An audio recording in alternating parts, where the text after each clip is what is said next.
antes de presentarla, que voy a ser muy breve, quiero felicitar a María Pérez por la labor que hace, por este ciclo tan magnífico. Enhorabuena y gracias también. Bien, la ponencia de María Bastianes se titula El teatro y la otra historia, y entre paréntesis visual, que pensaba yo en la Malinche y cómo va variando la imagen de la Malinche a lo largo de los siglos. Bueno, perdón. El teatro y la otra historia visual del personaje de la Celestina. Bien, María es licenciada en Filología Hispánica por la Universidad de Salamanca. Hizo un máster de Literatura Española e Hispanoamericana en esa misma universidad. Es doctora en Lengua Española y sus literaturas por la Complutense de Madrid. Profesora, investigadora. Bueno, es muy joven, pero tiene un currículum que no voy a decir todo, ¿vale? Pues lo pareces, que es lo que importa. Vale. Es profesora investigadora del Programa de Atracción de Talento de la Comunidad de Madrid. Bueno, tiene diferentes líneas de investigación, teatro y artes escénicas españoles y europeos de los siglos XX y XXI, argentinos de los siglos XX y XXI, puesta en escena moderna y contemporánea de clásicos españoles. Luego su tesis la hizo sobre la Celestina, que luego ha sacado otro libro más, ¿no? Sí.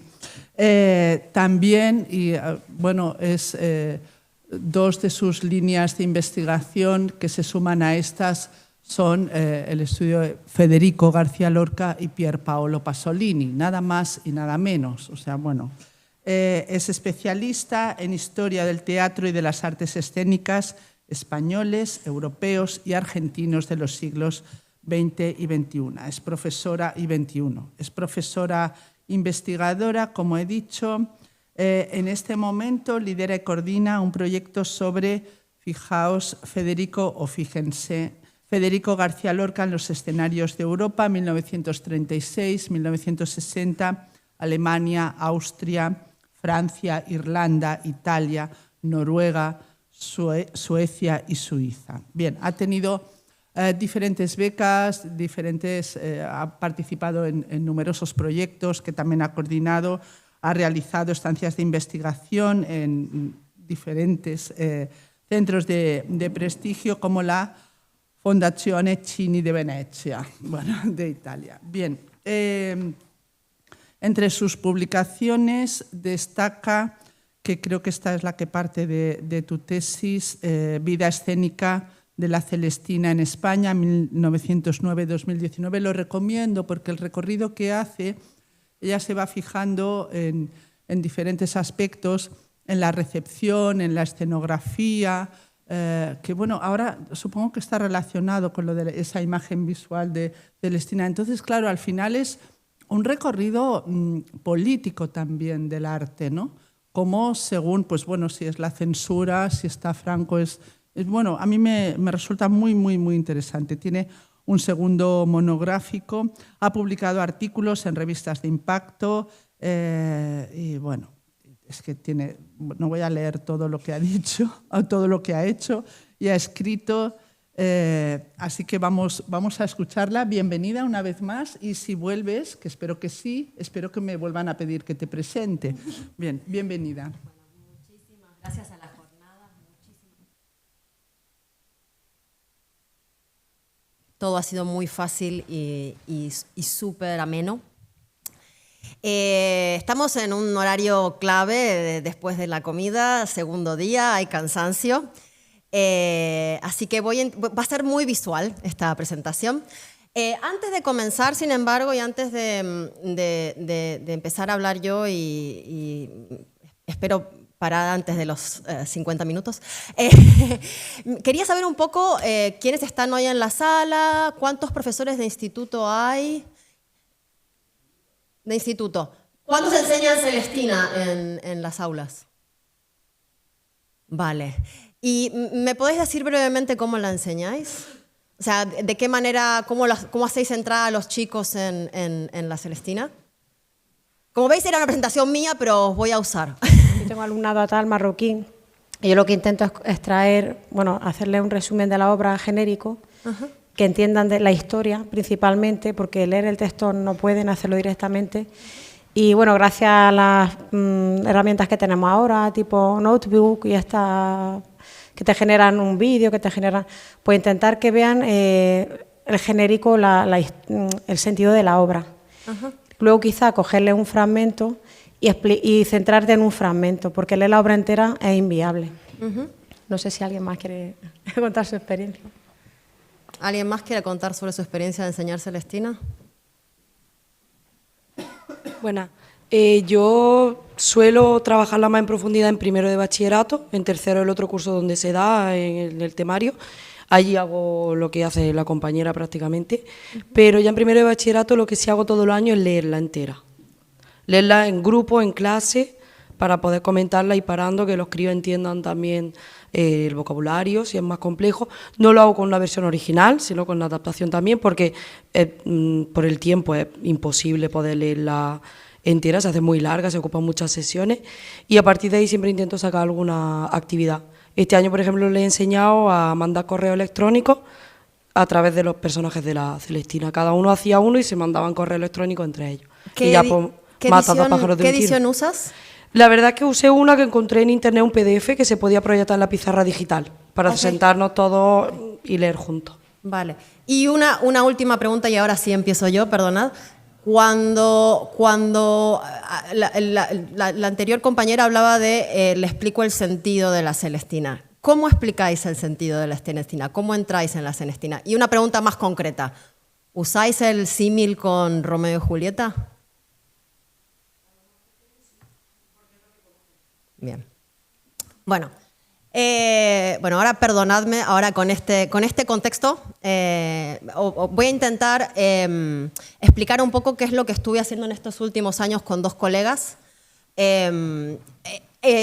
Por ahora se ha quedado en un proyecto un poco académico, pero la verdad que nuestra idea, y por eso preguntaba cuántos profesores de INSTI había, es que en un futuro este recorrido que hemos hecho con dos colegas sobre la historia visual de Celestina, un poco histórico, en el que no solamente vemos la figura de Celestina, sino tratamos de entender de dónde viene visualmente la representación de Celestina y cómo también mueve los discursos en torno a la vejez femenina o el personaje o el tipo de la alcahueta. Está muy fuerte, ¿verdad? Estoy gritando como...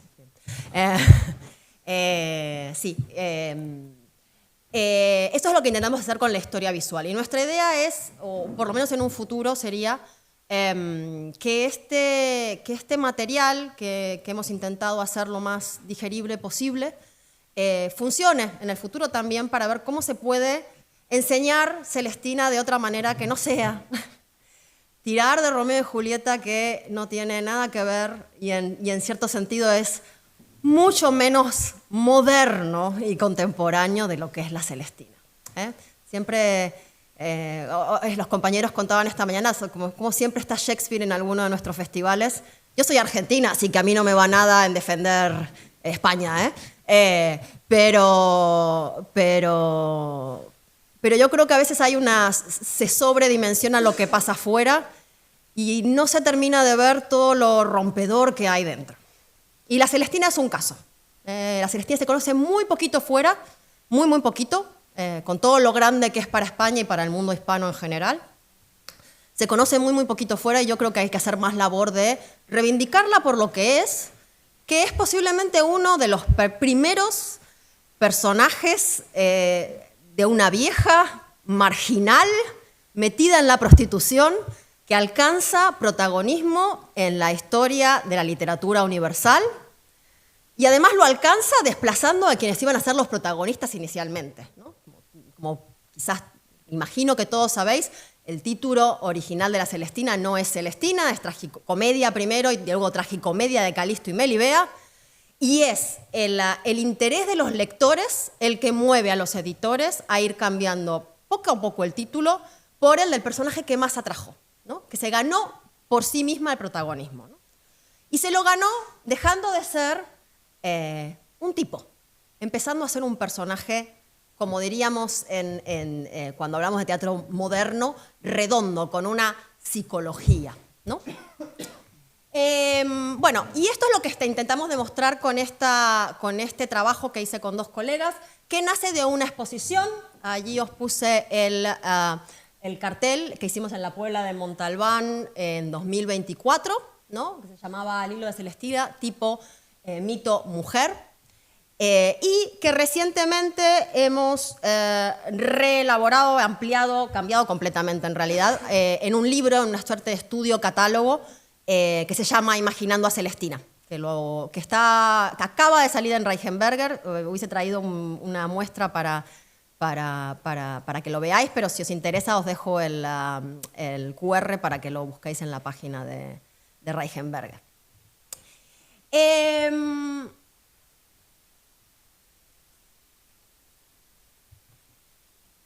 Si pensamos en la Celestina, visualmente, sí, literariamente la Celestina viene, como bien sabéis los profesores de instituto, de toda una rama literaria de alcahuetas clásicas, semíticas, medievales. Visualmente, la Celestina también entronca con una serie de tradiciones visuales en torno a distintos tipos. El más amplio y quizás el más evidente para todos, el de la vieja. Pero que luego se amplía también y se condimenta con otros 2 tipos que van a empezar a funcionar poco a poco en la historia visual de la representación de la vejez femenina, que son el de la alcahueta y el de la beata.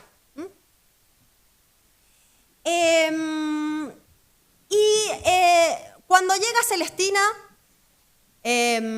la verdad que es difícil, ahora cuando entremos, es difícil ver en las primeras ilustraciones.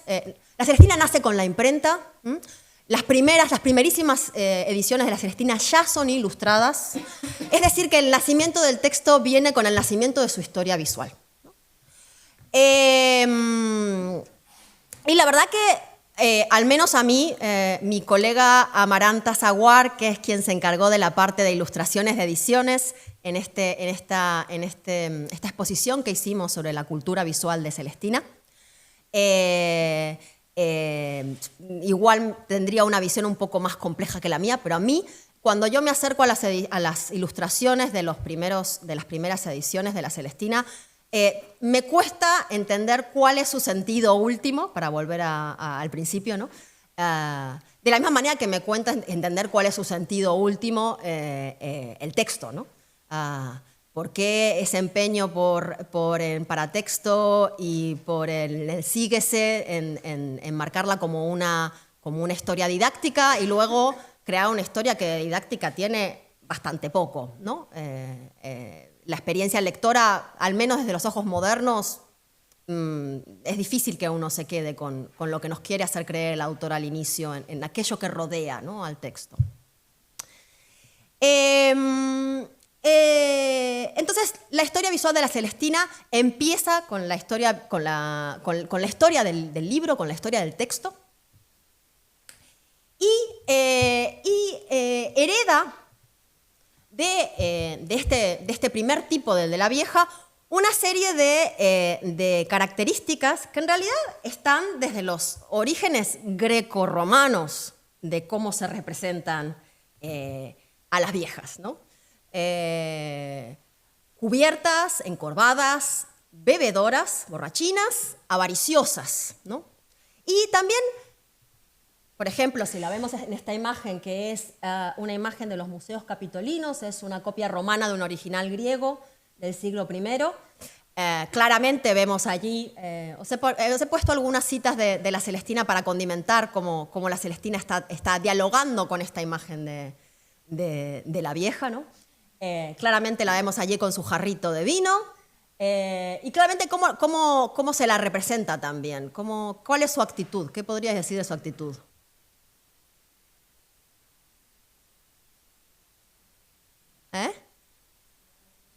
Borracha, ¿y cómo va vestida? Esta no va muy cubierta. Con un hombro fuera, claramente está en éxtasis etílico, digamos, ¿no? lujuriosa, ¿no? Lujuriosa, que también es algo que tiene Celestina. Celestina es de una sexualidad apabullante para ser una señora de sus 6 docenas de años a cuestas, ¿no? A pesar de que dice que no tiene ocasión, el gusto todavía le queda en las encías de aquellos años de vida sexual, ¿no?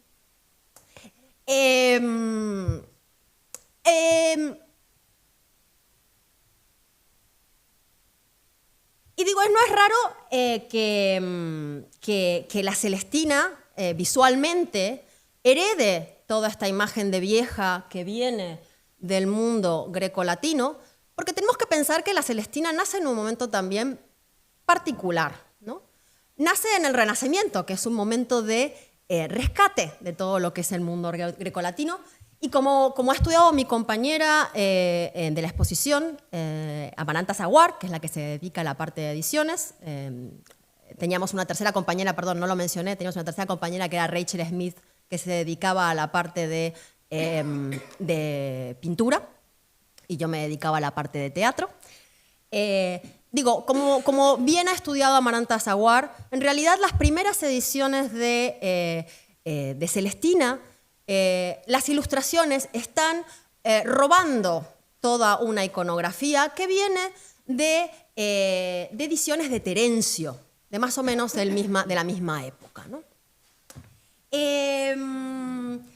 Dice, en concreto, la figura de Celestina se construye a partir de personajes terencianos femeninos maduros como alcahuetas, nodrizas y matronas, vestidas a la moda del 15, con la cabeza cubierta, con o sin una bolsa, esta bolsa que con el dinero, ¿no?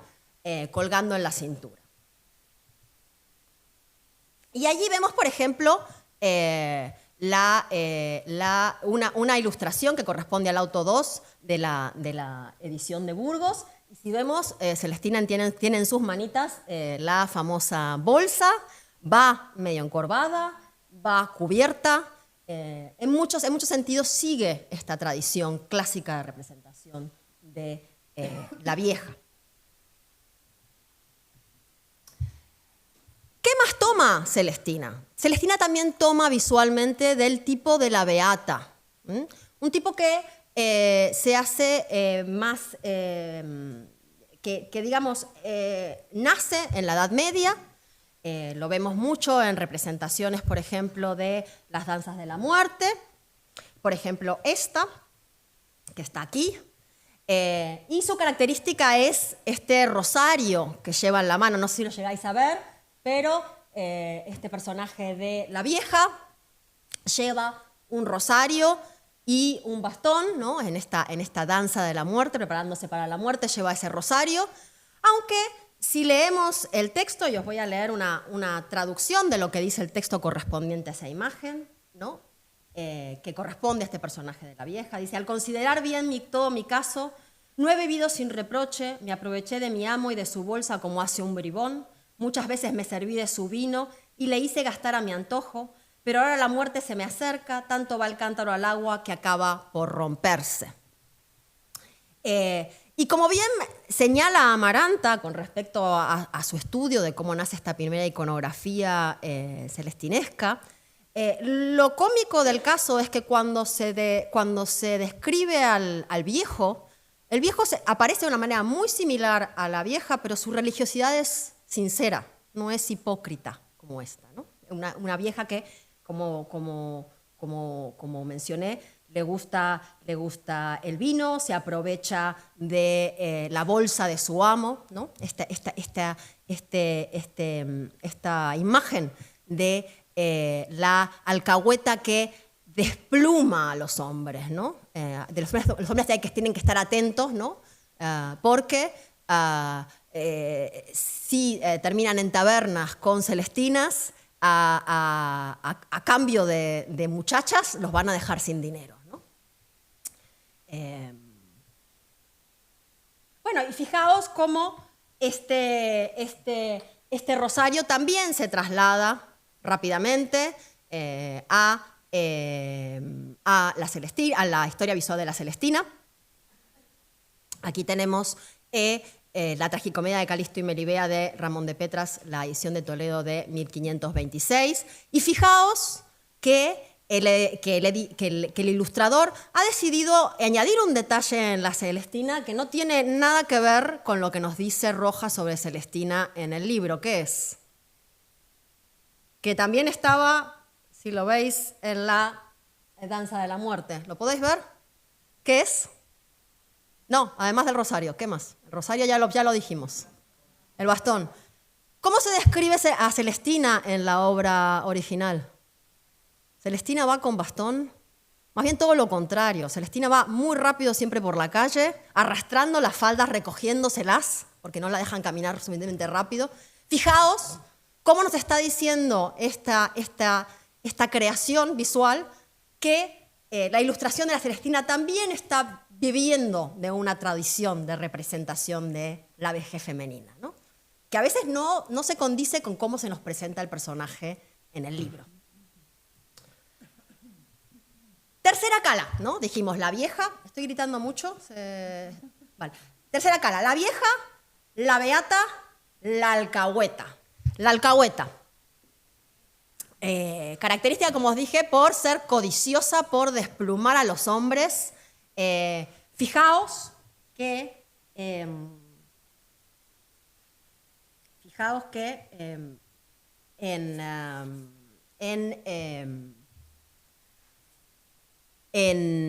el 16, tanto Durero, en esta presentación de la avaricia, escoge una mujer para representar la avaricia, ¿no?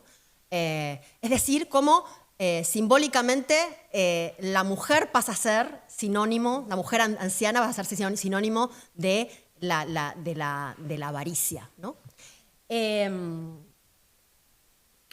el 16 también trae a la palestra visual en el mundo protestante, muy preocupado con el tema de la prostitución, trae a la palestra visual toda una serie de imágenes también de alcahuetas. Fijaos esta imagen de John, de 1531, ¿no? Estamos muy cerca, pensad, del periodo de creación de Celestina, unos 32 años. Y fijaos que allí vemos a la alcahueta bebiendo su vinito, mirando, ¿no?, a lo que pasa. Allí tenemos al cliente y a la prostituta. La prostituta es la que tiene, a pesar de que no parece muy femenina se nota porque las prostitutas siempre se marcan por mostrar los escotes, ¿no? Allí tenemos el escote, el cliente con su prostituta, ella bebiendo con una media sonrisa, como haciéndoles el juego a la pareja, y por detrás cogiendo el dinero, o sea, dándole a alguien más el dinero que le acaba de sacar al cliente, ¿no? Esta es la imagen negativa, de nuevo, de la prostituta como desplomadora de hombres, ¿no? Fijaos que entronca muy bien con lo que es el síguese de la Celestina, ¿no? Síguese la tragicomedia de Calisto y Melibea, compuesta en reprensión de los locos enamorados, que vencidos en su desordenado apetito, sus amigas llaman y dicen ser su Dios. Asimismo, hecho en aviso de los engaños de las alcahuetas, ¿no? Ahí está, los engaños alcahuetas, es esto, ¿no? Y malos y lisonjeros sirvientes. Quizás esta imagen la conozcan menos, pero esta segura que la conocen un poquito mejor. Vermeer, ¿no? Ya 17, pero fijaos, sigue todavía esta imagen de la alcahuetería, la vejez femenina como corruptora, como avariciosa, como bebedora, ligada al vicio, en fin. Una cosa que olvidé decir, esta imagen forma parte de lo que se llama la pintura de género holandesa y alemana. O sea, tiene mucho éxito en el 15 y 16 y hay muchísimas representaciones de estas de burdeles. O sea, no es una imagen aislada, es todo un género en el momento. Bien,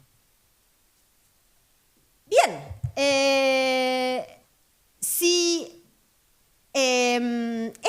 estos eran los elementos que Celestina toma de una tradición de viejas, beatas y alcahuetas, ¿cuáles son los elementos originales que trae a la historia visual? Dos, sobre todo. La primera, la cicatriz, ¿no? O sea, ¿cómo si yo veo una imagen de una vieja o de una alcahueta en el siglo XVI, sé diferenciar que es Celestina y no otra cosa, ¿no? La primera es la cicatriz, ¿no? La cicatriz que Celestina lleva en el rostro. Y el segundo es el hilado, ¿no? Con respecto a la cicatriz,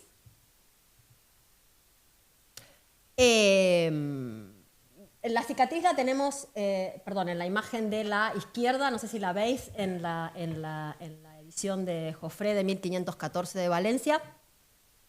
Veis que en la cara, Celestina está en el suelo, los criados están matándola, en la cara tiene claramente marcada su cicatriz, ¿la veis allí? Bien.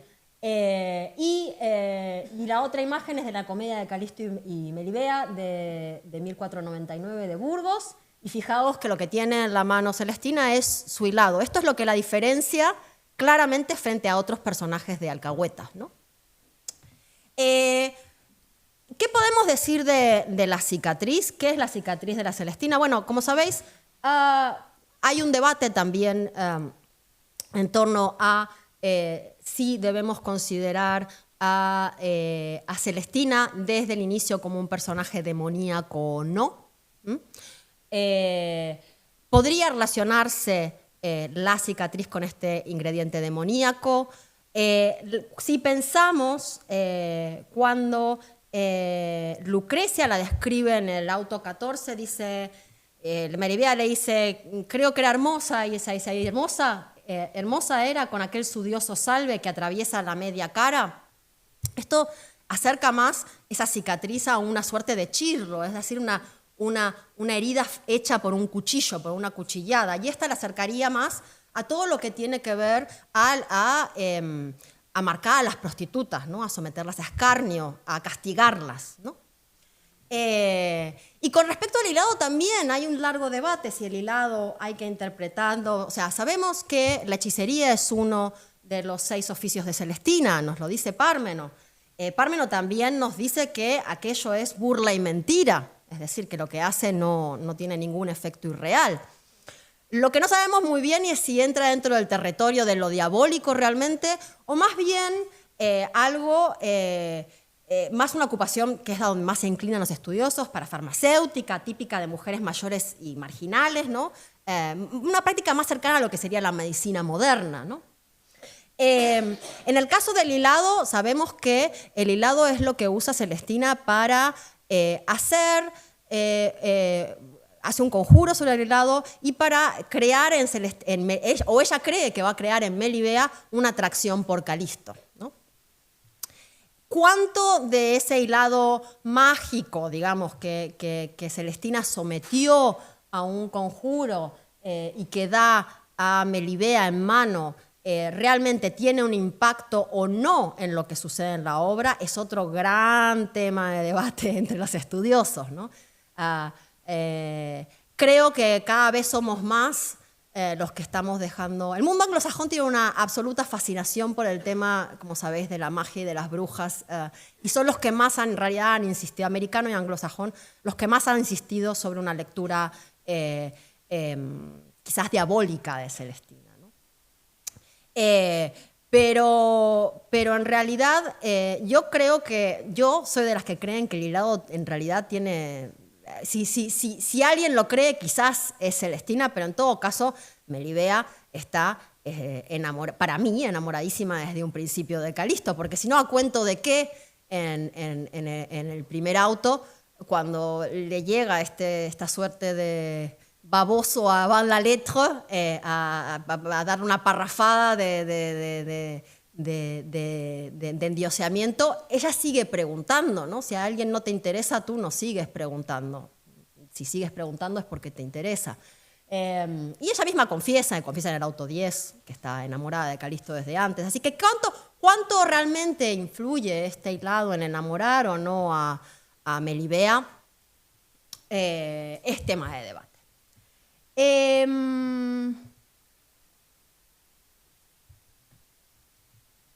Con Goya hemos dado. La verdad es que en todo caso, la imagen, la cultura visual en torno al personaje, al tipo de la alcahueta, del cual deriva Celestina, se mueve muy, muy poquito a lo largo de los siglos. Muy, muy poquito. Muy, muy poquito. El primero, quizás uno de los primeros en realmente mover esta imagen negativa de las alcahuetas como un personaje al que se debe advertir a los hombres, fea, encorvada, bebedora, codiciosa, despluma hombres, no se mueve a lo largo de los siglos hasta que llega Goya. Goya, como bien sabéis, hace del tipo de la alcahueta realmente un motivo en su producción, ¿no? Aparece en varios ámbitos. Uno de los ámbitos donde aparece bastante seguido, y os invito a que volváis a ver la serie y os encontréis con las alcahuetas que allí aparecen, es el de los caprichos. Y si os fijáis, estamos ya en finales del 18, ya casi entrando en el 19, y si os fijáis, en los caprichos no nos queda muy claro cuál es la imagen que Goya, como no nos queda muy claras otras cosas, todo buen arte siempre es ambiguo, ¿no?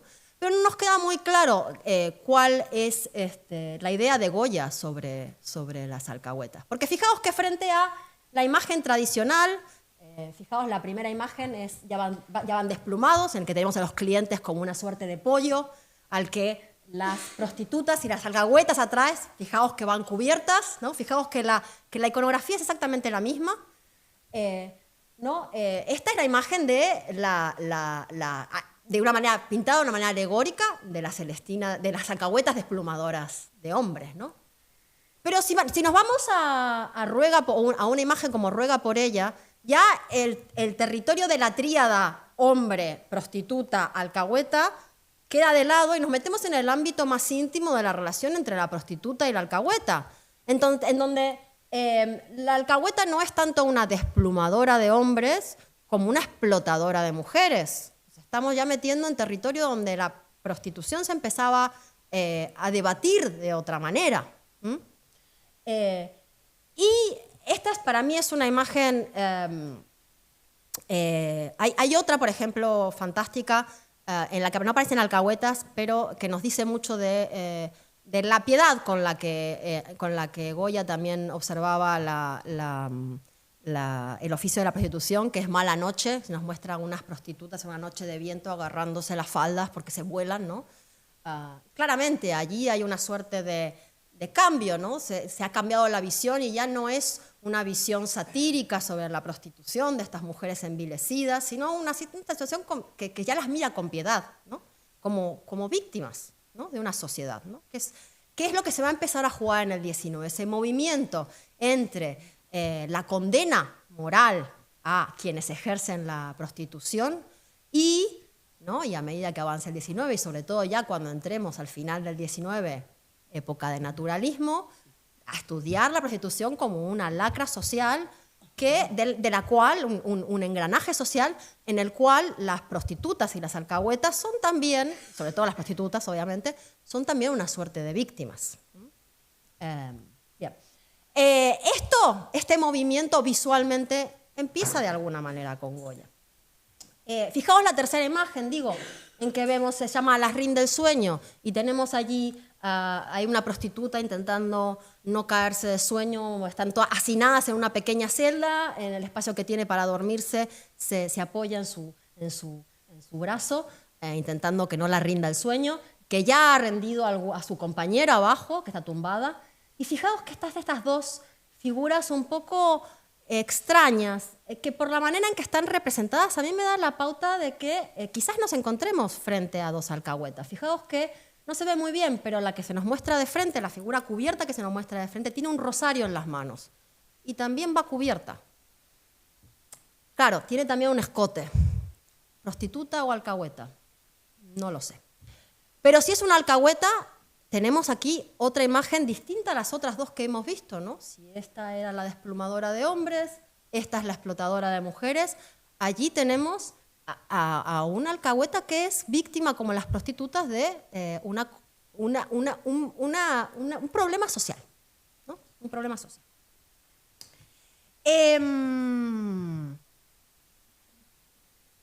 Obviamente, y ahora vamos a entrar en materia, porque ¿qué tiene que ver todo esto con el teatro, ¿no? Que es el tema de mi charla? Pues el teatro obviamente toma un montón de cosas iconográficamente de esta tradición, de esta vieja tradición. Os voy a mostrar una serie de imágenes para demostraros esto, si vais a ver que está bebiendo de esta manera de concebir, vuelvo a repetir, a las viejas, a las beatas y a las alcahuetas, ¿no?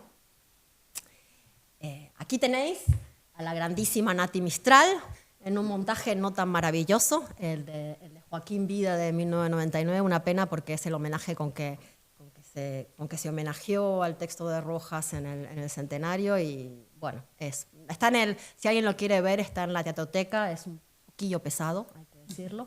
Es un poquillo pesado también porque la adaptación que hizo García Montero quería ceñirse a un poco, él quería como rescatar la lectura que él consideraba que es la de la época de la Celestina, que es la didáctico-moral, jocosa, y bueno, entonces metió a una suerte de personaje que era Rojas, intervenía, bueno, bastante pesado.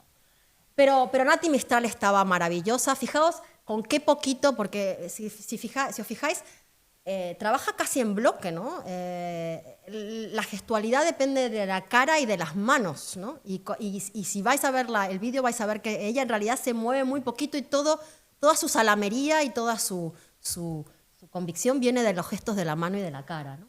Y ahí está ella con su rosarito, cubierta, claramente está bebiendo de esa tradición, ¿no? Fue el gran gancho del montaje, fue esta Nati Mistral, que a pesar de que el montaje no estaba tan bien, ella sí estaba fabulosa. Otra grande, Margarita Xirgu.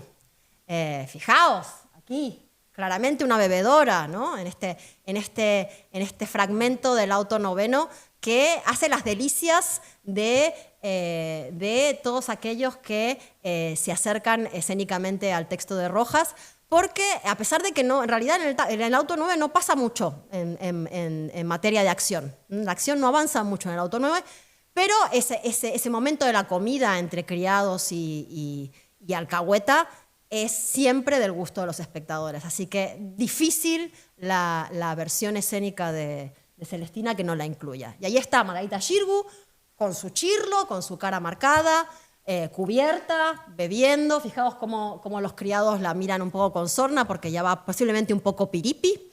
Con este montaje, además es un montaje muy especial porque con este montaje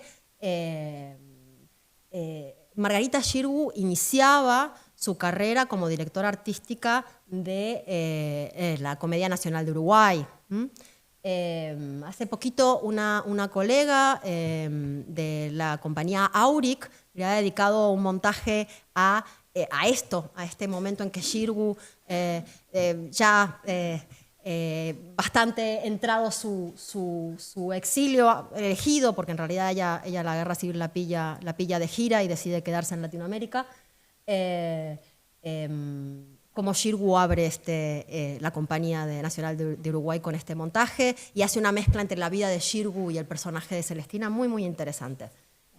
La hizo hace poco en Uruguay, está tratando de traerla aquí a España y a Reino Unido, que es donde ella trabaja, y bueno, ojalá tenga suerte porque la verdad que es una idea muy interesante, ¿no? También llevaba un mechón, un mechón que es otra de las características de Celestina, ¿no? Se la describe como barbuda a Celestina, ¿no? De eso hablaremos luego, ¿no? Y cómo esta característica de barbuda tiene también su impacto con la manera en que el teatro lee a Celestina. Bueno, otra grande, la escena española, Núria Espert, aquí con el hilado. Pero bueno, en el fastuoso montaje de Lepage, un montaje muy interesante porque todo lo que una mirada extranjera trae a trabajar con un texto español. El montaje de Lepage movió mucho en la lectura de la Celestina, especialmente en todo lo que tiene que ver con cómo imaginar a Calisto. Pero bueno, no voy a meterme en eso ahora. En todo caso, fijaos que esto está bebiendo directamente de la tradición de la que os hablé. Entonces, cabría preguntarnos en realidad, ¿qué trae el teatro de nuevo, ¿no? a la cultura visual de Celestina, ¿no? Perdonadme que quiero seguir un poco mi hilo para no irme por las ramas.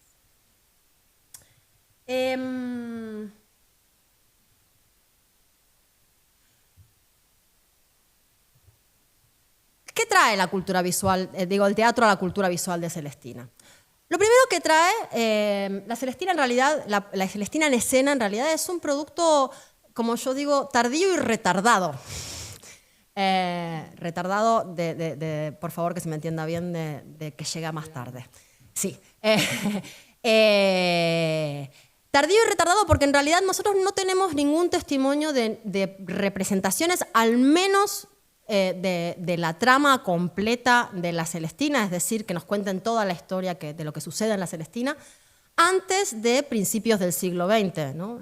Yo siempre digo, estudio la historia escénica de Celestina y me dicen, ¡ay, cuántos siglos! No, le digo, empezó en el siglo XX. Empiezo en 1909 y termino en 2019. No tenemos testimonios de que haya representaciones de Celestina antes. No me voy a meter ahora tampoco en otro de estos temas bizantinos tan del gusto filológico, es decir, Celestina es teatro novela. Ya imagino que sabéis cuál es mi opinión y la opinión de muchos de los creadores a los que le he preguntado si creían que estaban trabajando una novela o con un texto dramático. La respuesta fue única. Todo aquel que hace una adaptación de Celestina, a pesar de todo lo que conlleva una adaptación de Celestina, hay que cortar muchísimo, una lectura completa son 9 horas y media, una lectura dramatizada completa. Nadie duda que está frente a un texto dramático. Nadie, nunca. Nadie me dijo esto es una novela. Por lo menos a los que les pregunté, no les pregunté a todos. Tampoco tengo el don de la ubicuidad, ojalá. Entonces, ¿qué trajo el teatro a la cultura visual de la Celestina? Lo primero que trajo fue la clara demonización de Celestina. Os dije, la historia de la puesta en escena de la Celestina es un producto tardío y retardado. La vemos por primera vez en escena en 1909, ahí tenéis el montaje, pero en realidad se trata de una versión que se elabora a finales del 19 en un contexto muy, muy concreto, que es un debate que se genera en prensa en 1896 sobre si había que introducir o no en España un teatro libre a la manera del que estaba haciendo André Antoine en París. Como sabéis, André Antoine, uno de estos iniciadores de lo que es la dirección moderna, es uno de los primeros, grandes figuras de directores y está muy cercano a lo que es la corriente naturalista. Y lo que se empieza a debatir en este debate, que como os digo ocupó la prensa, como buen debate decimonónico se hacía de pluma, y lo que se empezó a debatir es si había que traer obviamente lo que espantaba, ¿no? Si había que traer un naturalismo del tipo francés a una representación de las lacras de la sociedad al estilo francés en ficción, como se estaba haciendo en Francia. Con esta cosa de que el teatro, dentro de todos los géneros, era el que se estaba quedando más a la saga de esta importación siempre un poco dificultosa de lo que fue el naturalismo francés en España, ¿no? A finales del 19. Y claro, y una de las ideas que se les ocurre es decir, no, en este debate surge, bueno, nosotros tenemos nuestro propio naturalismo español en realidad. Nosotros no tenemos ningún problema con el naturalismo, simplemente que lo hacemos de una manera mucho más honrosa, mucho menos pornográfica, que es un adjetivo que surge varias veces en el debate de prensa cuando se habla de Celestina, ¿no? Tenemos clásicos como Celestina, donde ya hay un realismo descarnado, ¿no? Pero no hay esa visión tan negativa que tienen los franceses, ¿no? no estoy tan segura de que no haya esa visión negativa que tenían los franceses del mundo de la prostitución en la Celestina, pero vamos a dejarlo allí. Tan amarga, ¿no? Entonces, de todas maneras, parece que tampoco convenció mucho esto de montar Celestina. O sea, si tan tranquilos estábamos con nuestro, digo nuestro porque yo ya llevo 20 años, así que aquí en España, así que ya me considero.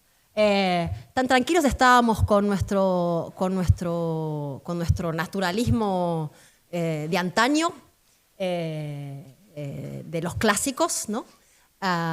Tampoco estábamos porque efectivamente esta discusión, este debate en prensa que surge en 1896, a alguien, bueno, no, aquí no está el nombre, Fernández Villega, un adaptador y periodista, más conocido por su seudónimo, Seda, se le ocurre hacer una adaptación de Celestina y está llorándole a María Guerrero durante años para que le estrene por favor en el español esta adaptación, y María Guerrero no se la estrena porque tiene miedo de ofender a su público, un público aristocrático, muy conservador, al que ella cree que no le va a hacer ninguna gracia Celestina. Y creo que no se equivocaba, porque en la prensa católica de finales del XIX podemos encontrar listas de obras a las que no debía ir ningún buen católico, y una de ellas, a pesar de que nunca había aparecido en escena, es la Celestina. Ahí estaba en la lista de obras que no habría que ver, que un buen católico no tendría que ver, ¿no? Bueno, nada, los llantos de Seda no bastaron para ablandar el tierno corazón de María Guerrero, que de tierno debía tener poco, señora fuerte si las hay, pero sí ablandaron el corazón de quien la reemplazó cuando María Guerrero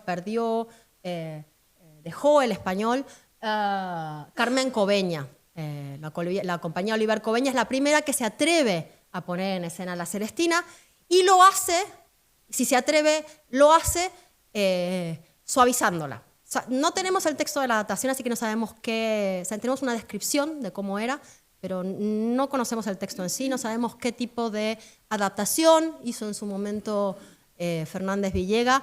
Lo que sí sabemos, y lo que dicen las fotos que quedaron del montaje, es que este es un montaje que se interesó por trasladar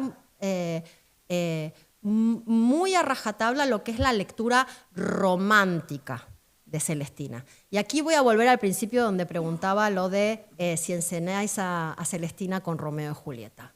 Si enseñáis a Celestina con Romeo y Julieta, os comunico que esto tiene una larga data, viene del 19, ¿no? Viene del 19, obviamente época de rescate de Shakespeare, y época rescate, para lo que nos concierne también, de la figura del mito fáustico con Goethe, ¿no? El personaje de Mefistófeles.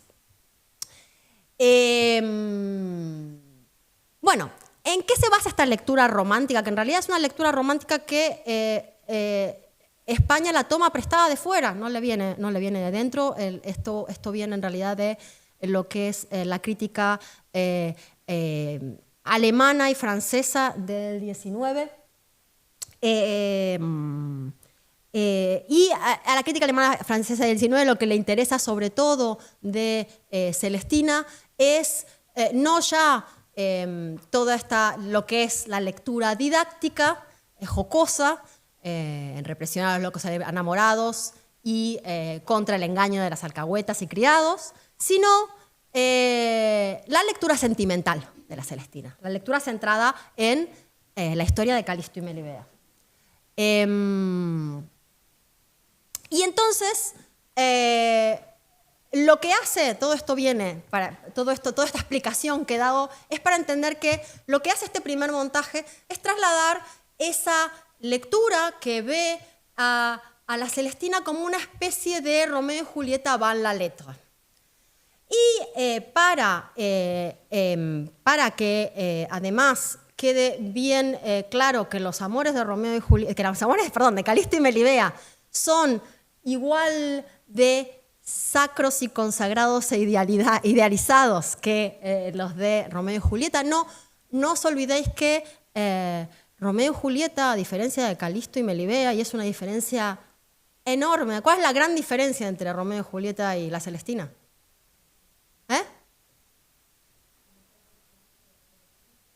¿Sí? ¿Y qué más con respecto a Calisto y Melibea? No se casan. Romeo y Julieta se casan de palabra, pero están casados. No se les ocurre consumar su amor antes de casarse. El matrimonio no entra dentro de la esfera de Celestina, de los amores de Calisto y Melibea, ¿no?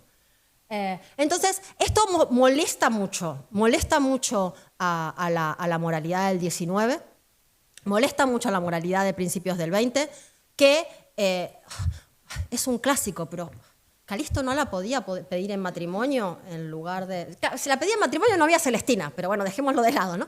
No la podía poner en matrimonio, no podía pedir en matrimonio en vez de esto que realmente, ¿no? Eso molesta mucho, y molesta mucho que al no pedirla en matrimonio, los amores de Calisto y Melibea se mezclen con otros amores que también se nos muestran en Celestina, que son los de criados y prostitutas. Eso a la moralidad del 19 le ponía los pelos de punta. Y esto lo tuvo muy presente la compañía Oliver Cobeña al montarlo. ¿Qué es lo que hizo? Desligar bien claramente los territorios del bien y del mal. Mal absoluto, Celestina, mefistofélica.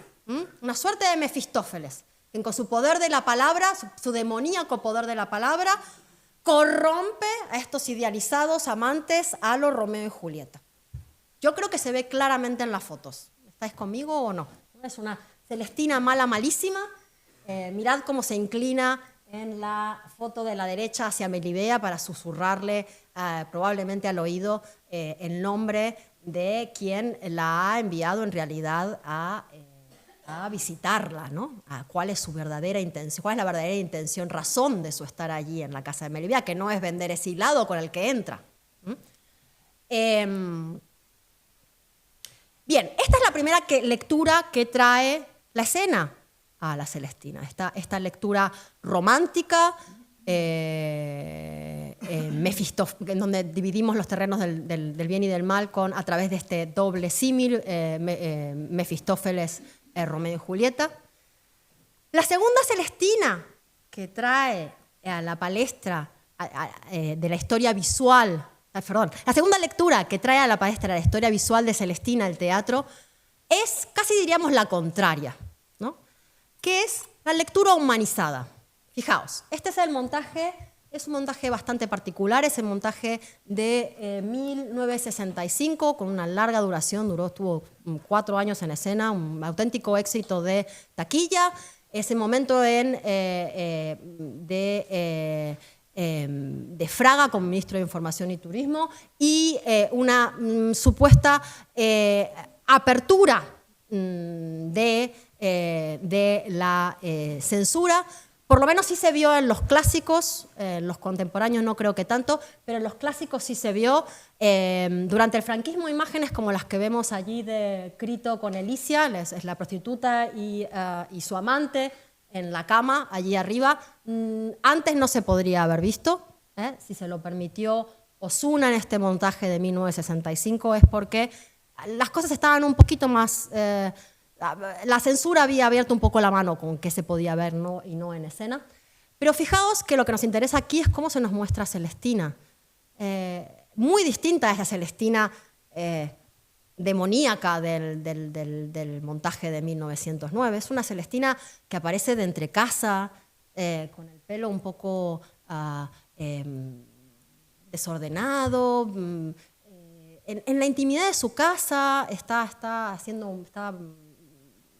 construyendo un rosario, ¿no? Fijaos la actriz que hace de Celestina, ya le da un toque completamente diferente, ¿no?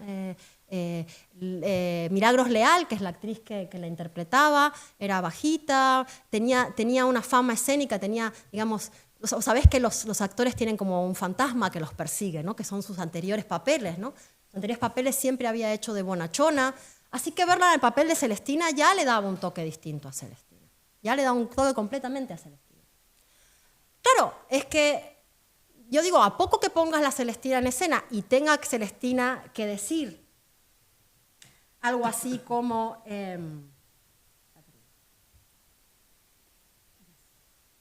estoy terminando y dejamos 5 para preguntas. Bien.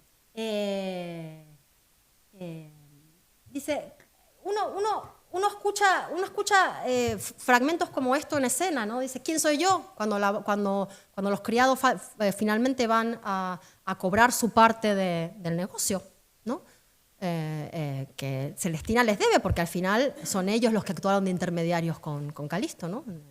Dice, y Celestina le contesta, ¿quién soy yo, Semproño? ¿Quitásteme de la putería?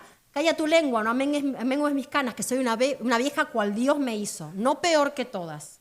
Vivo de mi oficio como cada cual oficial del suyo, muy limpiamente. A quien no me quiere, no le busco. De mi casa me vienen a sacar, en mi casa me ruegan. Si bien o mal vivo, Dios es el testigo de mi corazón. Esto es una Celestina que, o sea, no solamente una Celestina que justifica que lo hace para comer, ¿no? En algún otro momento dirá, Semproño dirá que es el hambre el que mueve a Celestina, sino que además está muy orgullosa de ser una profesional y que a ella la vienen a buscar, no es que ella va. Nada de pervertir, ella no pervierte, ya vienen pervertidos. Y si ya vienen pervertidos, el que ya viene pervertido es Calisto. Y si Calisto viene pervertido, entonces no es el amante idealizado que quería hacernos creer la visión romántica. Por eso yo, por favor, la próxima vez que enseñéis la Celestina, no lo comparéis con Romeo y Julieta. No lo compares con Romeo y Julieta, porque yo creo que le hacemos flaco favor, es mucho más grande. Claro. Y cuando eso se empieza a mover, ¿qué es lo último que se mueve en la historia escénica de la Celestina? O sea, primero se va humanizando, primero llega con el teatro la verdadera lectura demonizadora de Celestina, luego se va suavizando, poco a poco humanizando, y a medida que humaniza empieza a tocar a la pareja. Y es lo que más tarda de irse en escena, y todavía hay montajes hoy en día que no se desligan de ello, es la idealización de los amantes en escena, que se empieza a romper obviamente por el lado de Calisto. Luego lo vamos a rescatar, ¿no? Se empieza a romper por el lado de Calisto. Lepage es uno de los que trae por primera vez un Calisto que es un Calisto que nada tiene que ver con un caballero galante, es un salido, un absoluto impresentable, egoísta, caprichoso, y por primera vez nos muestra en escena un Calisto que no está idealizado, ¿no? Costó mucho, y en realidad vino de fuera, vino de Lepage, el montaje de 2004. Otra lectura que trae el teatro, las Celestinas negras, muy entroncada con tradición goyesca y sobre todo con el uso, y esto es muy largo y no lo voy a desarrollar, pero si no lo podemos dejar para el momento de pregunta.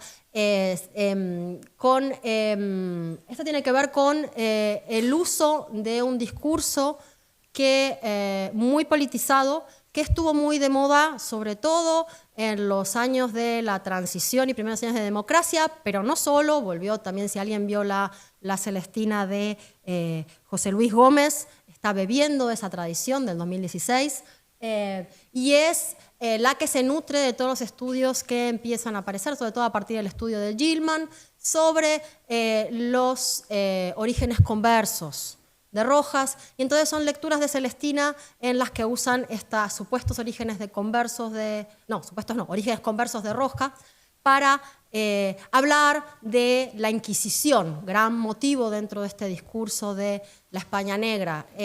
Muy rápidamente, ¿qué es el discurso de la España negra?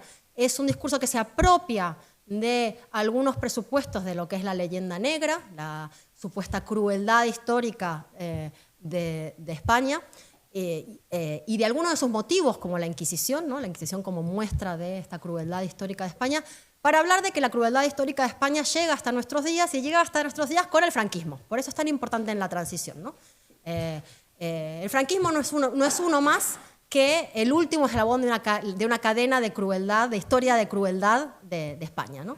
Que empieza, a la que también pertenece la Inquisición. Entonces hay un montón de montajes en la época de transición y democracia que utilizan todo lo que tiene que ver con símbolos relacionados con el judaísmo o con los orígenes conversos de Rojas, para hablar en realidad de que España sigue siendo lo que siempre fue, ¿no? De una manera crítica, ¿no? Para decir, tenemos que cambiar, ¿no?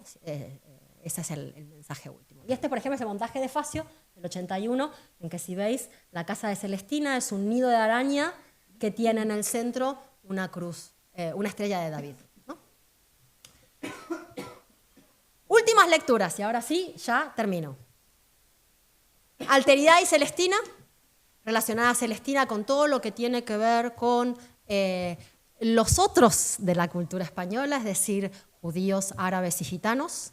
Aquí tenéis un montaje orientalizante de rajatabla de 1987, ¿no?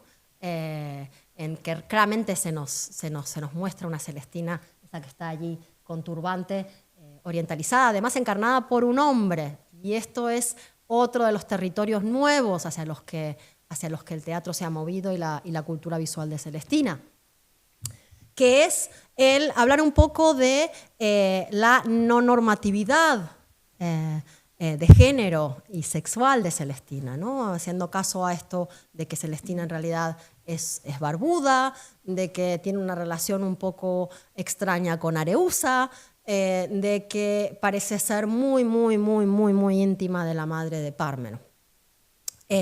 Aquí, por ejemplo, tenemos una Catherine Hunter, la gran Catherine Hunter, la Celestina de Vieito, que nos muestra una Celestina con estilo Bach, medio mafiosa, con rasgos claramente masculinos. La diva, ¿no? ¿Por qué Celestina tiene que ser fea? ¿Por qué la Celestina no puede ser elegante y grandiosa, ¿no? Aquí tenemos a Gema Cuervo, otra de las grandes de la escena de la televisión española, haciendo de Celestina, una Celestina muy señora, muy elegante, muy compuesta, nada de viejas feas.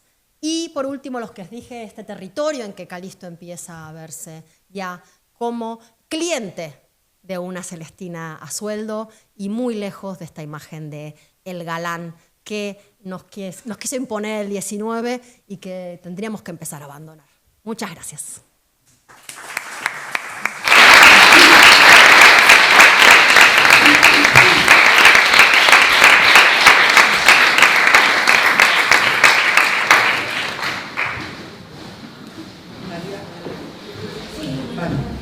Bueno, enhorabuena.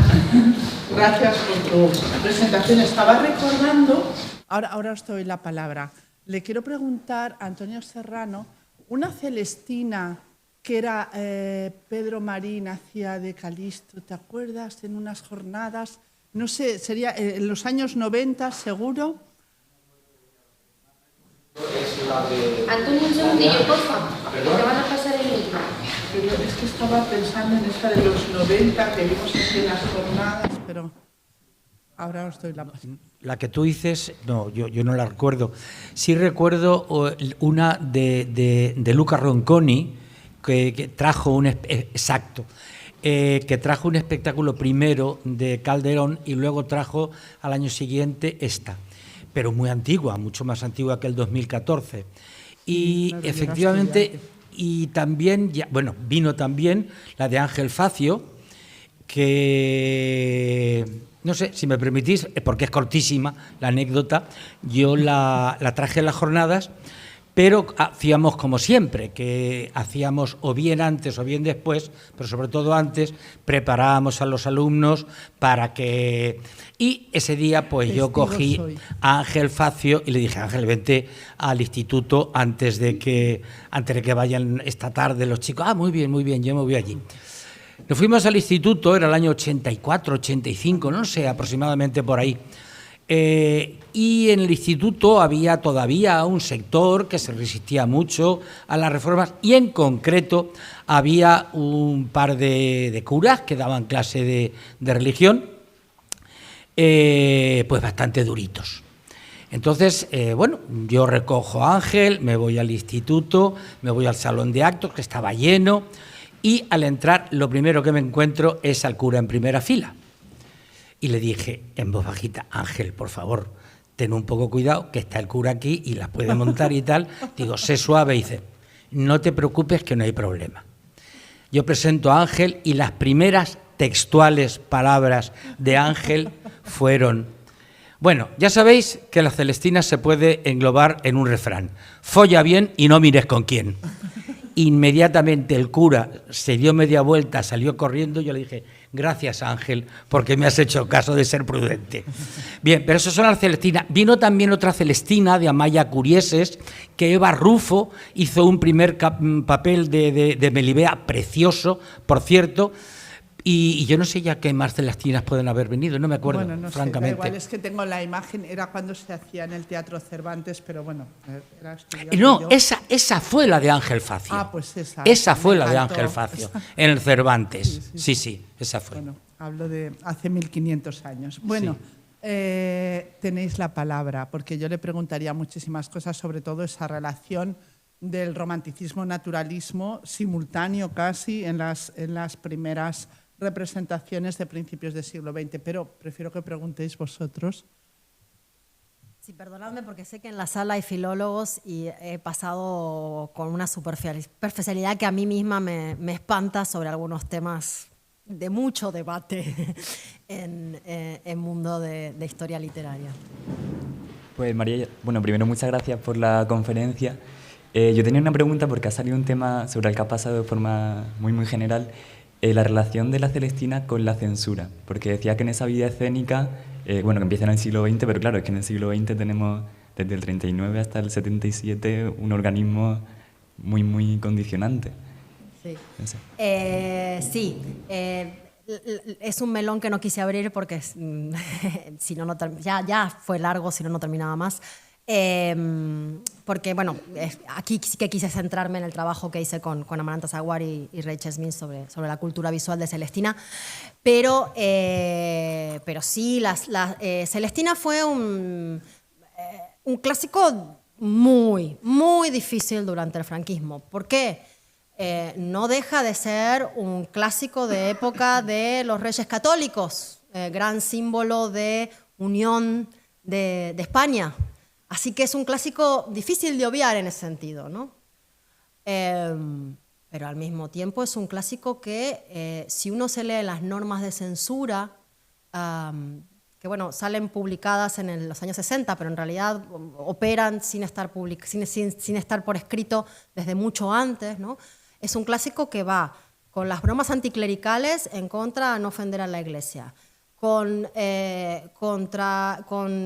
obviamente todo lo escabroso que hay de lenguaje, las escenas sexuales, el suicidio de Melibea, la puja. Otra cosa que no le gustaba al franquismo es que mostrara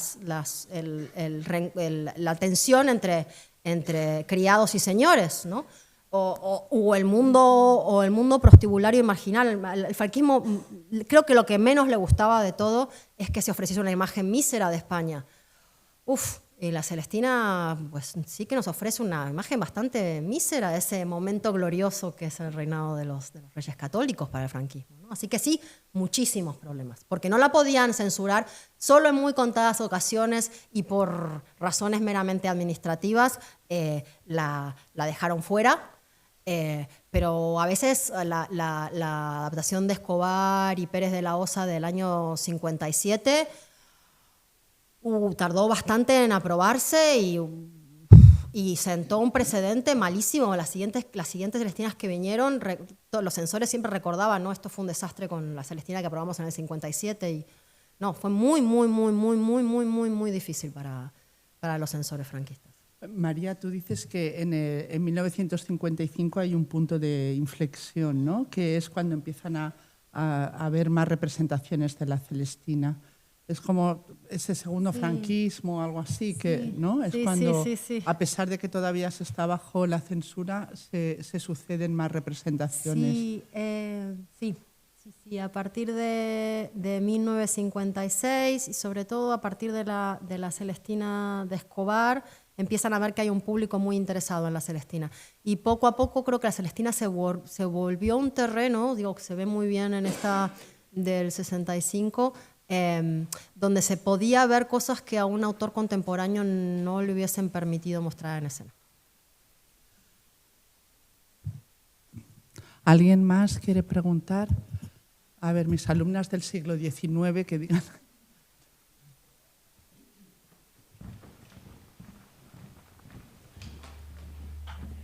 Buenas tardes. Lo primero, darle la enhorabuena por este magnífico trabajo, porque no es fácil.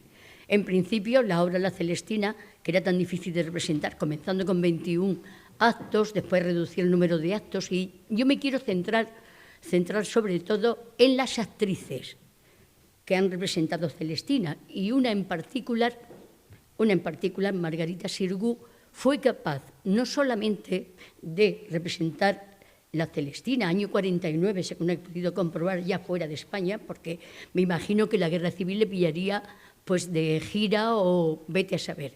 Lo que sí quiero destacar también el nexo que hay entre lo que es el teatro clásico español, teatro del siglo de oro, y también el teatro clásico griego. Precisamente en 1933 el gobierno de la República le encargó a Miguel de Unamuno que tradujera la obra, la versión de Séneca, Medea. Y esta obra fue interpretada por Margarita Xirgu, donde precisamente pues en el Teatro Romano de Mérida, para esas jornadas que se iban a celebrar en junio de 1933. Es decir, que las actrices, es de verdad quitarse el sombrero ante todas ellas, ante los actores también, pero ya que el personaje es el de Celestina, pues nada, un aplauso para las mujeres que han interpretado, que son tan maravillosas, la obra de Celestina y otras obras. Gracias. Pues un aplauso para la mujer.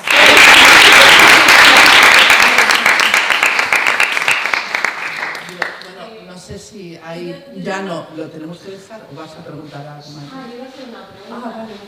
Pues tú eres la jefa. Yo soy la que dicta la hora. No, María, enhorabuena por tu conferencia. Ha sido muy interesante, hace un recorrido muy largo.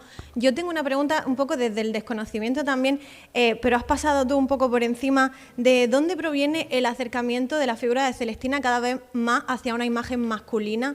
No sé si es exactamente por la descripción que decías de barbuda o porque su poder social y su poder económico la caracterizan más como un hombre que como una mujer, es su tipo de poder. ¿De dónde viene visualmente? ¿Por qué se acerca cada vez más a que incluso la interpreten actores hombres?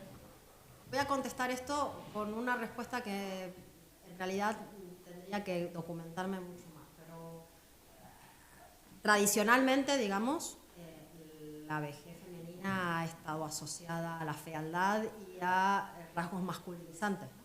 Una mujer masculinizada es tradicionalmente fea, ¿no? O sea, en realidad hay una larga tradición.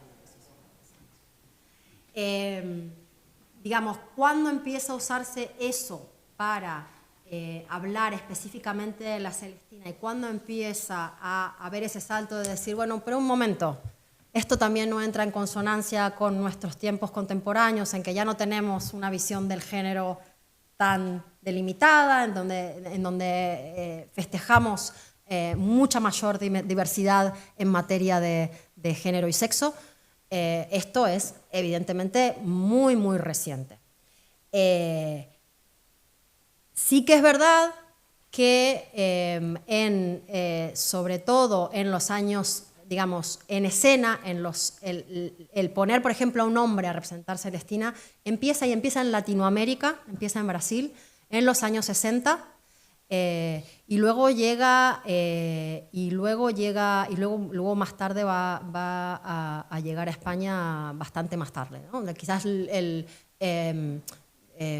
pensando cuál fue el primero español que se vio con una Celestina travestida y ahora no me está viniendo a la cabeza, perdonad, no quiero perder tiempo, pero si pensáis en la Celestina, de nuevo, de José Luis Gómez, ahí tenéis un caso de Celestina travestida, ¿no? Esa tradición de los 60 yo creo que entronca más con, con características que hay en el libro de que se dice que Celestina es barbuda, que Celestina cuando se encuentra con Areusa y está sola con ella, pues la manera en que le habla parece haber cierta atracción hacia el cuerpo de la prostituta. No sabemos si lo está haciendo porque Pármeno está en un rincón y lo que quiere ella es excitar la imaginación de Pármeno que está escuchando, ¿no? Dice, pareces una sirena, le dice, porque lleva la sábana que le cubre la mitad del cuerpo y la mitad del cuerpo está desnudo, ¿no? Pero lo que nos queda claro es que ahí hay una tensión sexual, que no sabemos si ella genera para Pármeno o si se la está generando Areusa, y cuando habla de Claudina, la describe como... O sea, la amistad entre Claudina y Celestina es muy cercana y es una amistad que se puede traducir en un interés amoroso fácil, digamos. Pero, digamos, como reivindicación de lo no normativo, eso es muy, muy reciente. Bueno, pues ya sí, terminamos. Muchísimas gracias, María. Me viene la imagen del cuadro de Picasso de la Celestina para terminar.